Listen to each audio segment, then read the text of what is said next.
And when we understand what and whom we're fighting for in a room, and we understand what and whom everybody else in the room is fighting for, and we empathize with that and we understand it, then we have a productive conflict conversation that doesn't feel like root canal at all.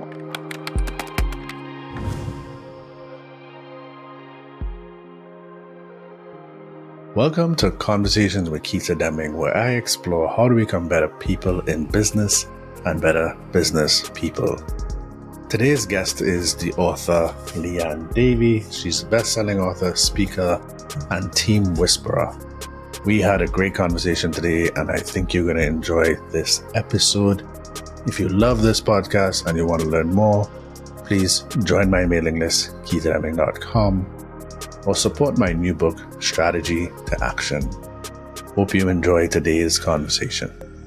Welcome to the podcast, Conversations with Keita Demming. Liane, for people who have no idea who you are and what you do you mind sharing a little bit about yourself before we get into it? Absolutely. I would love to, Keita. So I am, by way of background, I have a PhD in organizational psychology.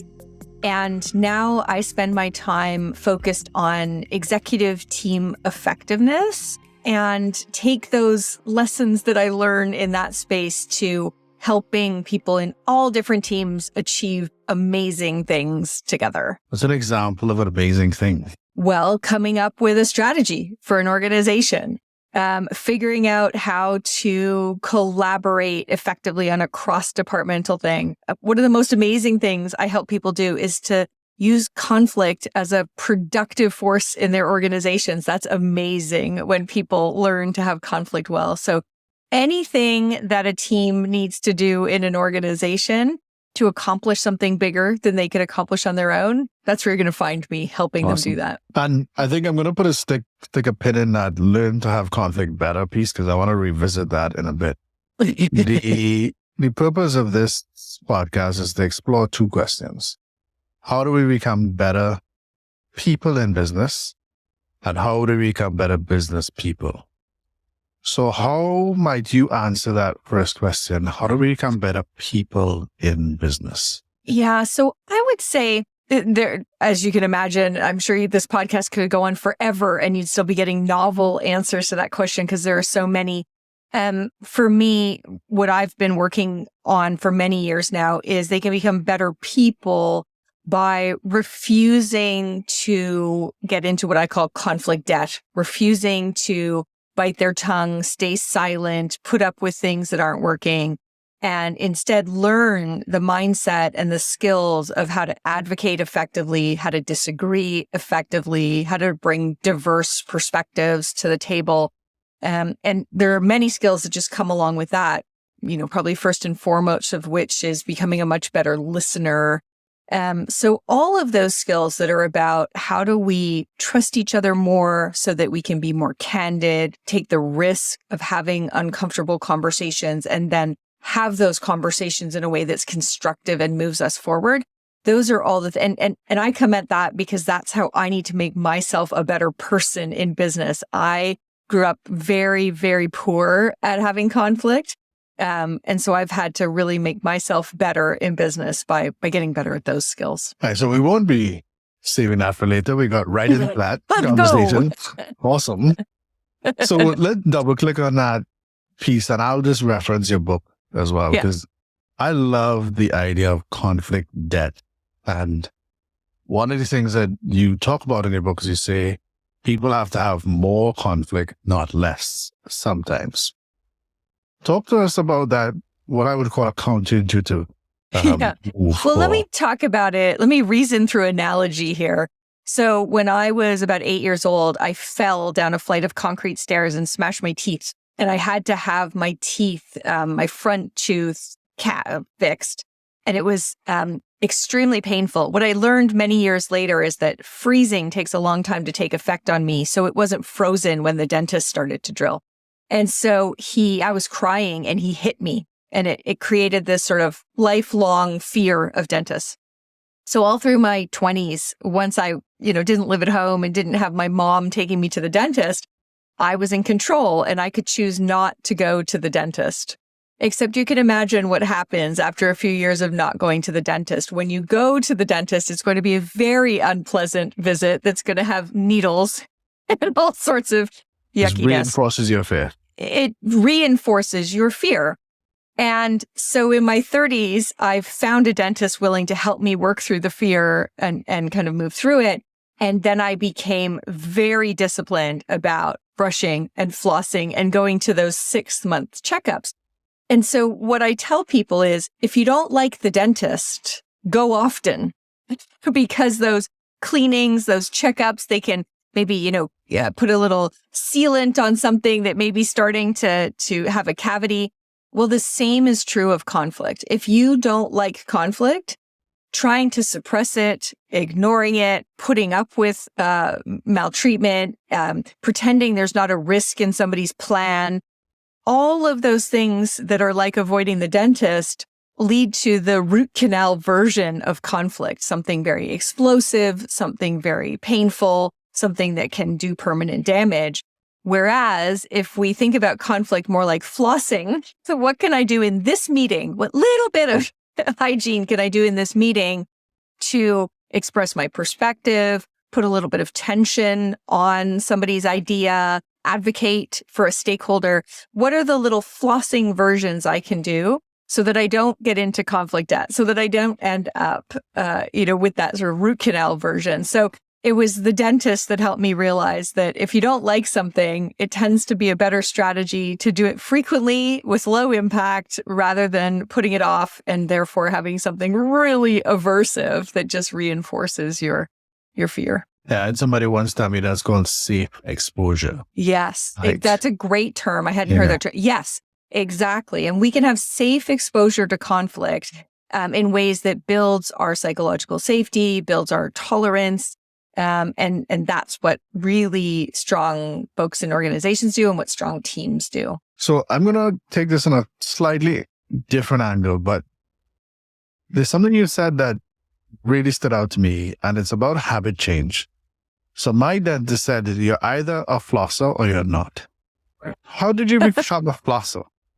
That's what I want to know. So my dentist used a line, and many years of not being a flosser, being a good day flosser, like, oh, I'm not so tired today, I'll floss. But becoming a daily flosser was, my dentist just said something very simple, because it's interesting. There is research that says it is better to change habits by talking about identity. I've heard Adam Grant talk about it in terms of voting, to talk about somebody as be a voter. So it's better to be a flosser. But if a dentist told me you're either a flosser or not, I might have thought, well, not. So my dentist said, only floss the teeth you want to keep. And I'm like, okay, this guy deserves a PhD in psychology, not just a DDS, right? That's brilliant. And so now I only floss the teeth I want to keep. So, if I'm really tired, I might not do the very back ones because who's going to notice? But the other ones, I really want to keep those. So I thought that was a great line. Yeah, because I do think that habit change is really hard. So that's why when you said you went from being like not flossing to somebody who flosses religiously, I'm like, that in itself is... Well, again, fear was a great motive, right? So did I want to have to go back and have more cavities filled? Or did I want to do this very simple, innocuous thing and so, like with all good habits, I anchored it. Brushing my teeth was a very anchored habit. It was easy. And then the other thing I thought about is I'm one of those people who's really not good at night. So what I do now is I finish my dinner, have a cup of tea, and then I go brush my teeth right then when I'm not tired. But even doing that, I'm already tired enough, I don't feel like flossing. So I had to anchor the habit to my morning brushing of my teeth because that's where I had more energy. So I feel the same with conflict. I look at teams and I say, what are you doing having this meeting at 4:00 on a Thursday? This is a really contentious topic. This is going to be really challenging. And you're doing it when people are, there's no gas left in the tank.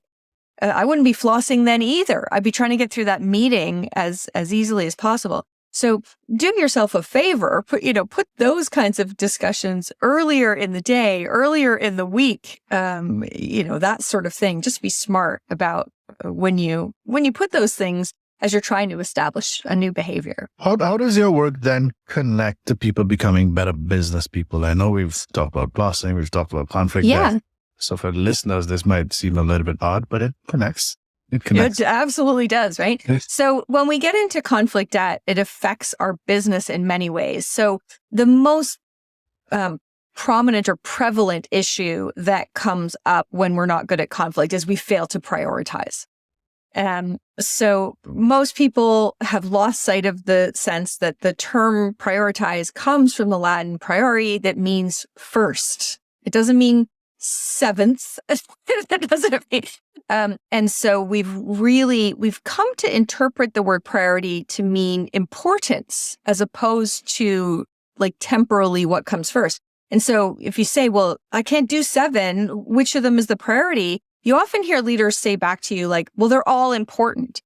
Well, we don't need to be arguing about whether they're important or not. We need to be really having productive conflict about which needs to be done first.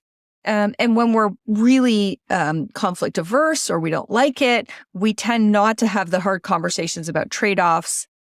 We don't want to deal with the risk of and have the courage to say, we're going to try some things and not others, because we're trying to spread our resources like peanut butter and like never be the company or the department that didn't do something and gets in trouble because that was the thing that worked. Yeah. We instead try and do a little bit of everything. So in such a diluted way, none of them is actually going to have a big payoff. So I would say the number one business implication of being poor at conflict is failure to prioritize. We get little return on investment. We burn our people out. But there are others as well. If you're afraid of conflict, afraid of what it might spark, you're likely inhibiting innovation. So siloed organizations is often a result of conflict debt. I'm going to keep talking to my engineering friends because they think like I think, but I'm not going to actually talk to sales because they're just going to say things that aggravate me. Well, then we lose that peanut butter cup, chocolate and peanut butter collision that gives us the chance to innovate. So that's another business implication. A third would be risk mitigation. So when we have conflict avoidant individuals or even a conflict avoidant culture, we don't like to say things like, hey, this plan has an assumption in it and I'm not sure it's a good assumption. And if we do this, this could blow up, or have we considered this scenario? So effective risk mitigation also requires people willing to have those contentious, uncomfortable conversations. So there's a lot of reasons that conflict debt inhibits good business. Those are just a few examples. One of those are some good ones. So thinking about this notion of conflict debt, which when you talked about having more conflict, I really enjoyed that because I'm a bit of a conversation nerd. I love the study of conversation. How do we have better conversations? That's my jam. What I'm curious about, what's one of the best lessons you've learned in introducing this idea of, hey, you need to have more conflict and not less conflict through organizations or leaders? Because I could see this being a very contentious or very counterintuitive way of thinking about team cohesion and team harmony and working together. Is like, hey, let's have more conflict. Yeah. So I tell a silly story.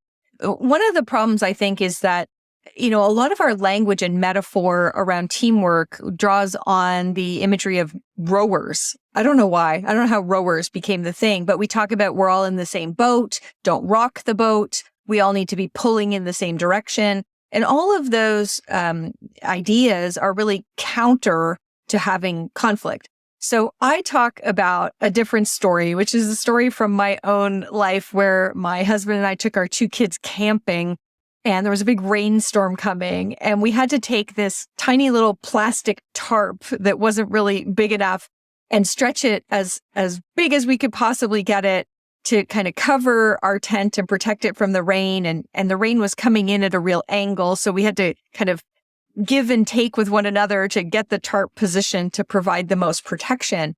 And this story actually provides a much better image and a visceral sense of what it feels like to be on a team. We're not pulling in the same direction. In fact, we're trying to take scarce resources like this tiny little plastic tarp And we're pulling in our own directions because we have different priorities. We have different things that we bring to the table. And we're trying to each make sure that we're kind of putting tension on the deliberation from our own perspective, and then to kind of land on what's the optimal spot to land this decision so that everybody in the tent stays dry. So when we tell this story, then we turn it into an exercise that's really an exercise in the goal of the exercise is to understand why conflict and productive tension is important.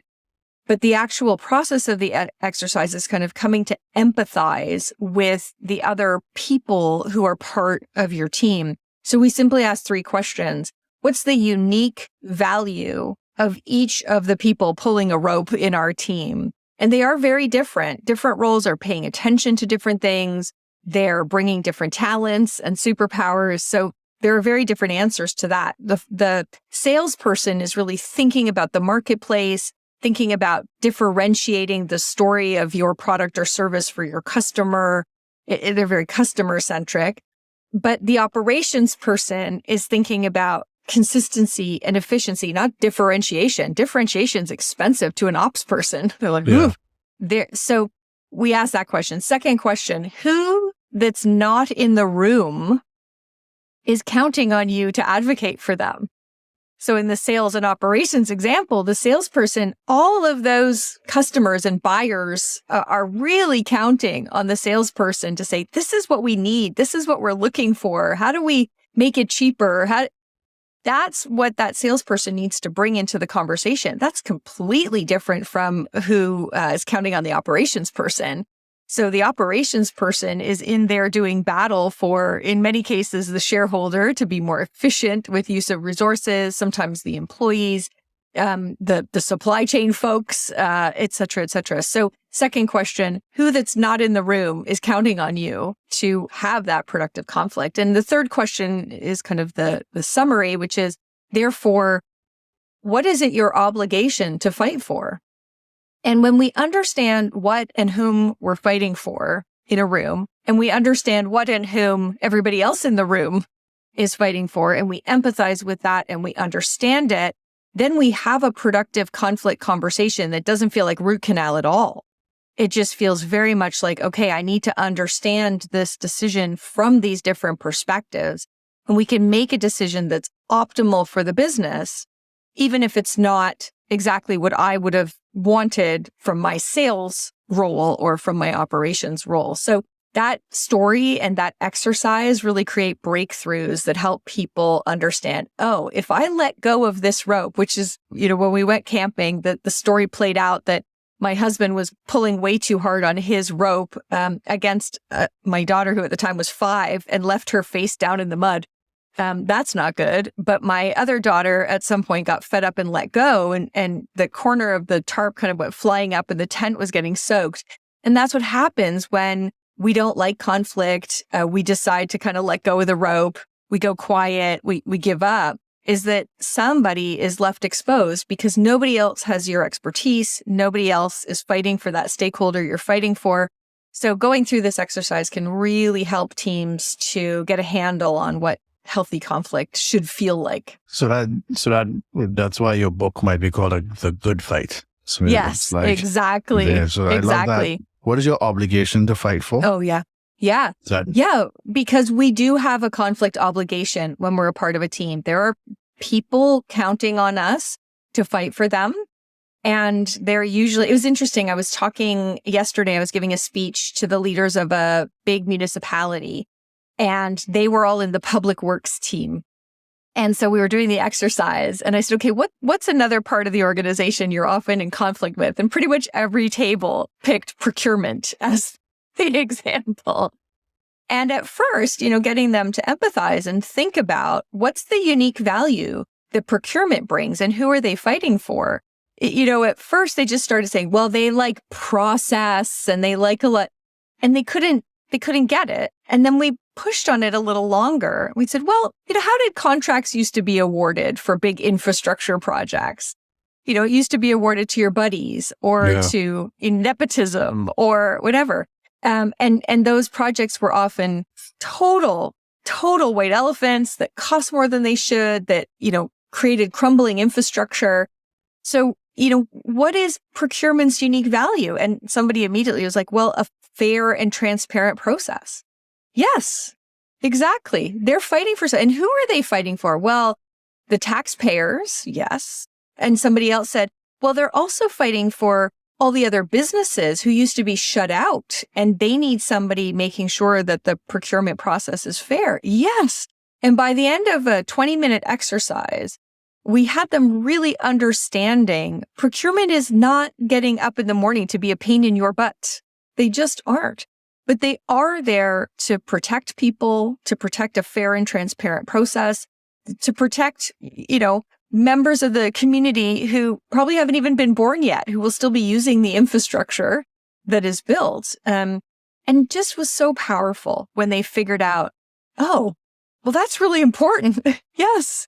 But the procurement people can't do what the public works people do. Yeah. So it's not an or, we're each pulling a rope at the same time, and we can find the right answer. It's not going to be perfect, but hopefully we get that tarp spread out as far as we can. And hopefully we make sure that everybody's heads stay dry, and maybe your toes get wet because there's never enough resources. But together you've made the best call. That's productive conflict. Yeah. First of all, I like that you made procurement seem valuable. Yes, it is I have a very particular soft spot for procurement because I used to work in that space for a very short time. Yeah. But what I love about what you talk about is the importance of a reframe or a frame. Yes. Yeah. And what you did is you put a frame around procurement and say, okay, well, here's the value in what they're doing, and here's why they might be being a stick in the mud from your perspective. Right. But they're not. They're really, and this stick in the mud is holding up something really important. And I love that reframe. What's the best advice you've ever received in your work as it pertains to how people become better people in business and be better business people? What some advice you might want to share? That's a good question.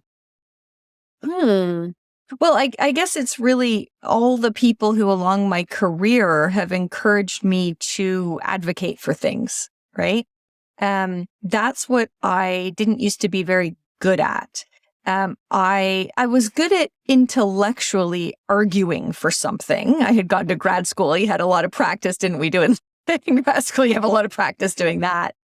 But when things got heated, when it started to feel personal, I would tend to walk away. And, it's some of the mentors in my life who really encouraged me not to be silent, not to walk away. They're the ones who probably inspired 2 decades of my career now in trying to get better at this and help other people get better at it. So can we just double click on that word advocate? So yeah, I think sometimes when people think of the word advocate, or they think about activist, or they think about those kinds of words, they think of a very particular kind of person. It sounds to me like you are referring to something slightly different. Is that? Yeah, I think it's unfortunate. I think we might use activist or advocate to describe somebody hard-headed in a direction other than the one we want to go. If it was somebody being similarly stubborn and hard-headed in something we believe in, we wouldn't use those terms, would we? No. They're a hero. They're a leader.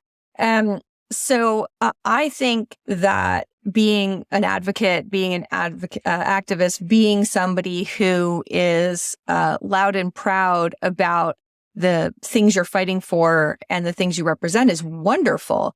What I think is less helpful on a team is when you do that in a way that denies that there are other realities that need to be taken into account. So if procurement is not thinking about, the optimal way to build a new subway line, and they only care about who bid the lowest price on the project or something like that, that's going too far. That's somebody who is not going to achieve amazing things together. So I think sometimes we see activism and advocacy come in a way that's really deaf to other perspectives. So that's that is a negative thing. But when so it was interesting. I put out a piece of work a while ago about what I call level 3 listening. And at level 1 of listening, I used to use something from the Chinese character for the word listen is made up of the character for the ear, the eye, and the heart. And so it's sort of connoting that you only truly listen to someone when you listen not only with your ear, but your eyes and your heart. And I used to use this all the time. I thought it was very, very powerful. And after I posted it, I got some pushback from people in the neurodiversity community about how I was advocating for eye contact. And there are lots of people who can't have eye contact.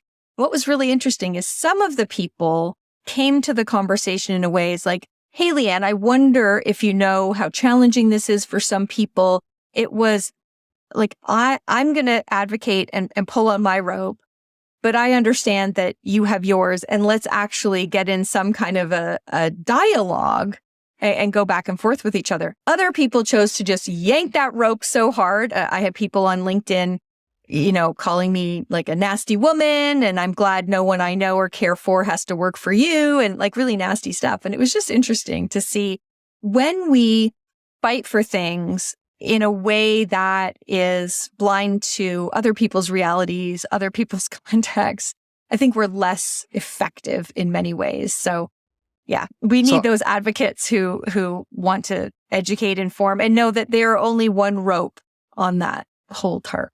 One of the things that I'm personally interested in is I think it's very problematic how social media polarizes in a way that medium encourages loosely conversation. Yeah. You need air quotes on that. Yeah, loosely conversation. And because of that, I've become very interested in how do we have better conversations, and not just online, but in general. So how might you answer that today with not a lot of time to think about it? How might you answer that question? A couple things come to mind. So the one that I use as just a general rule is try and speak the other person's truth before speaking your own. So if you go into a conversation, so say it's somebody who doesn't believe in vaccines, that's a hot one these days, right? That is. I think we want to go into that saying, here's all this. So from my perspective, I am someone who believes in vaccines. I might want to go in saying, do you know the evidence that we have for vaccines? And do you know how you're putting your children at risk? Like I may want to go in ramming my truth down their throat. That's a, guarantee pretty much that they will dig in, retrench, and push back even harder. If I go in going, that's so interesting to me that you don't vaccinate your kids. Tell me a little bit about how you arrived at that decision. What's on the line for you here? What do you believe is at stake? If I actually spend time trying to understand where they're coming from, first of all, the other thing I'm going to realize in that is both of us want the best for our kids. So I'm going to have some common ground to talk about. So I can really hear how important it is to you to protect your kids.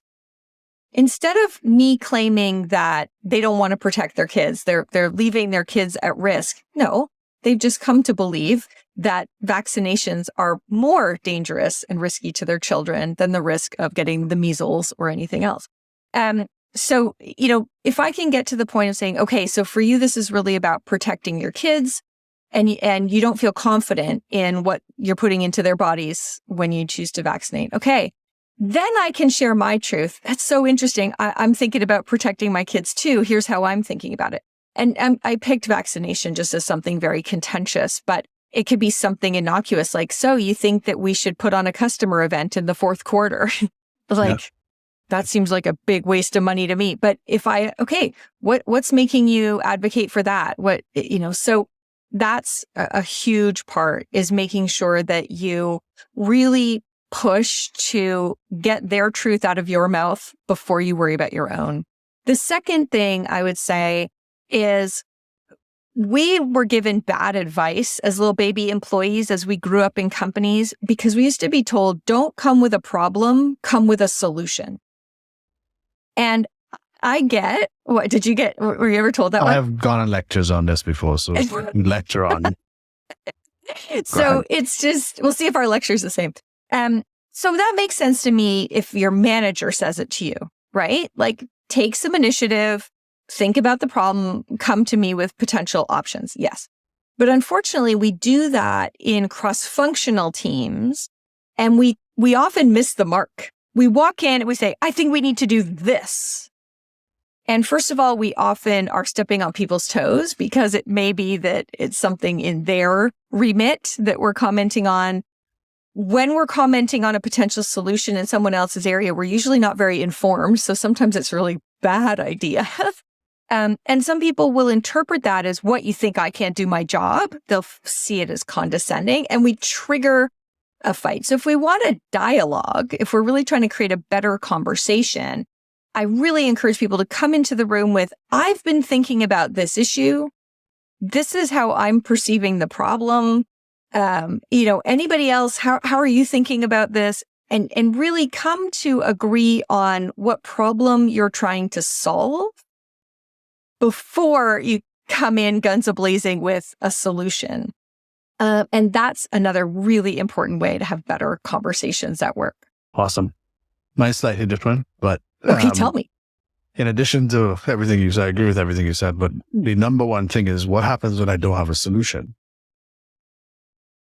So, yeah, whether it's manager, whatever level, and I get the point of that is to get people to take initiative. But yeah, if I don't have a solution, that means there's a problem I'm very aware of.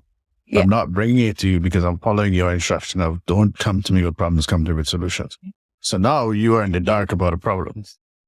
Like, now you're going to come to me with an emergency. Yeah, exactly. So, you know what I mean? So it's not good. It's not good. And I used to think that was a uniquely Caribbean thing because I did a lot of work in the Caribbean, and I've come to realize now, working in North America, that's just across the board. So it's, anyway. Yeah. So let's all be done with, don't come to me with a problem. Yeah. Come to me with a solution. But I think, first of all, come to me with problems. I think that should be a strong, definitive statement. Come to me with problems. And when you do, I'd love if you could come, with some information, with some options, that sort of thing.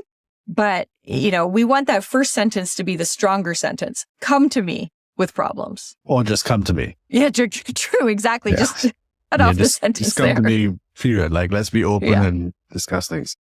Yeah. One of the things I wrote down is co-create. Like, we need to learn how to co-create, and joint problem solving is a massive piece of that. Yeah. As we start to think about how we wrap up this conversation, what is most challenging for you in your work at the moment? Well, I think the big thing I'm spending a lot of time on right now is hybrid teams.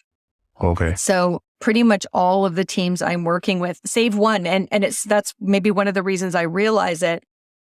Most of the teams I'm working with have some people who are physically together and some people who are remote. And it's really hard to achieve amazing things together in that mode. There's such asymmetry. The people who are physically together have, so much more on which to build trust and to support kind of rich communication. And then the people who are remote are kind of at this different level, having quite a different experience, missing things, both content and context, and not knowing how missing that information is affecting their ability to contribute.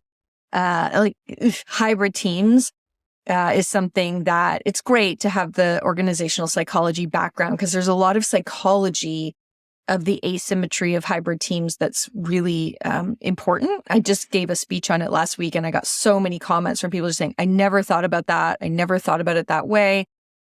So that's something that I'm really trying to bring my toolkit to bear to help people trying to cope with these hybrid teams. So lots of energy going to that right now. Awesome.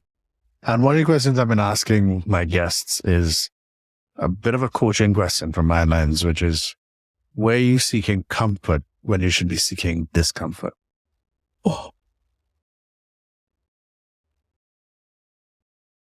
Whoa, that is such a great question. I would love to have a vulnerable, open answer for you. I guess the one that is sort of been true throughout my career that I'm always working on is I seek comfort by moving to kind of telling someone what they should do. I seek certainty and control and a sense of competence. And the discomfort is like putting something out there and letting the client kind of come to it themselves. And it's uncomfortable because it's slower. It's less certain. It doesn't put me in the spotlight. It puts them in the spotlight.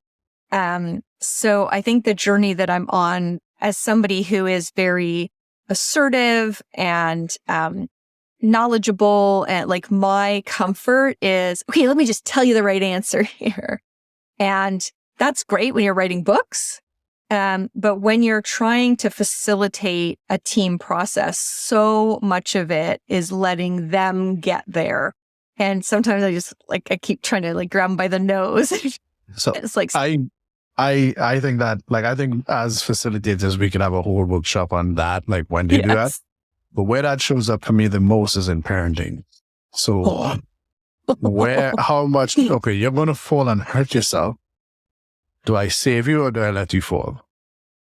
And I think, and that's how I summarize parenting. I love it. Do I save you or do I let you fall? And knowing when to do that and how many times to do that is like a constantly changing target. So, and I think the big deep thing is, as a parent, do I save you by letting you fall? Right? I'm very, very worried about how many kids have never fallen. So the one thing I know for sure is the minute you fall, I'm there to connect. Yes. That's the one thing I know for sure. Yeah. But I like, and as you grow older, I find that when you're younger, it's like, okay, you don't know any better, so I gotta save you. Like, don't walk up the staircase. That's not gonna end well. Yeah, exactly. But that's as you not get older, good risk. That line, I feel that line becomes harder, but as a facilitator, I have struggled with that line with clients time and time again. Right? So I love that. What's your favorite quote, if you have one? Oh, my favorite quote. Well, so I don't know if it's my favorite, but one that's salient for me right now is I've been doing a lot of work on trust. And there is an Asian proverb that goes, "Don't wait until you're thirsty to dig a well." And that really is, I think, where we're at with trust a lot these days. Like, we wait until we have some emergency that you need to help us with to establish a relationship. And then the reaction is like, who are you? And why should I interrupt my life too, right? So start digging the well before you're thirsty when it comes to trust on teams. That one's kind of salient for me right now. And then finally, do you have an idea that's inspiring you at the moment? I think the idea that's been inspiring me for several years now is that some things are worth fighting for.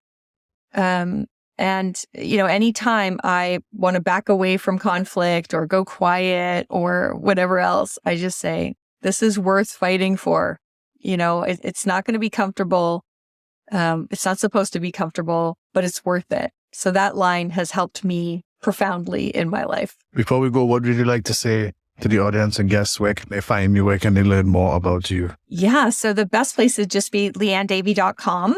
The blog on there, I've been blogging every week for 11 years now. So there are hundreds of searchable free resources, tools and guides that you can download, exercises you can do with your team. And my monthly newsletter every month has videos and tools and on certain things. This month, it was about, how can we be better than just being a bystander on our team? So subscribe there, and that's probably the best place to find me, or on my YouTube channel, Dr. Liane Davey on YouTube. So that's where you can find all there is to find that I'm putting out about helping people achieve amazing things together. And for all our listeners, thank you again for joining me on yet another episode of Conversations with Keita Demming, where I explore two main questions.